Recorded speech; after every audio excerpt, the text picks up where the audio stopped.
తో పోటీపడి మరి నిధుల వరదను మంథనిలో పారించిన ఘనత మన శ్రీధర్ బాబుదే. అందుబాటులో ఉండడం అంటే అది. దుద్దిళ్ల శ్రీధర్ బాబు మావాడు, మేం మంథని ప్రజలం అనే ఒకే ఒక గుర్తింపుతో మారుమూల పలిమెల నుంచి హైదరాబాద్ అసెంబ్లీ వరకు మన పనులు జరిగిపోయేవి. అందుబాటులో ఉండడం అంటే అది. శ్రీధర్ బాబు మా ప్యాటర్న్ మెంబర్ అని ఒక న్యాయవాది గర్వంగా చెప్పుకుంటాడు.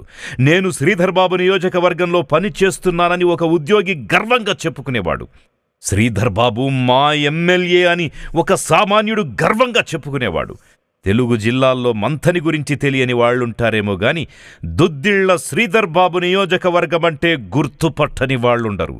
అది మన మంథని బిడ్డ గొప్పతనం.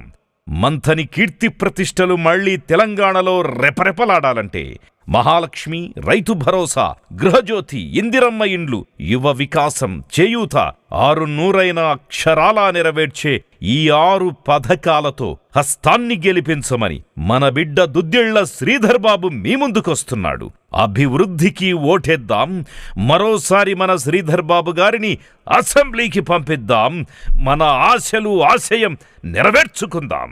రాబోయే కాలంలో నేను చెప్పిన ప్రతి అంశం తూచా తప్పకుండా మీ వారిగా ఉంటూ, మీలో ఒకరిగా ఉంటూ, మీ అన్నగా తమ్ముడిగా మీలో ఒకరిగా ఉంటూ నేను చెప్పిన పనులన్నీ చేయడానికి మీరు నాకు అవకాశం ఇవ్వాలని, చేతి గుర్తు ఓటేసి కాంగ్రెస్ పార్టీని గెలిపించాలని మా మంథని నియోజకవర్గ ప్రియమైన ప్రజలందరినీ కూడా కోరుతూ సెలవు తీసుకుంటారు.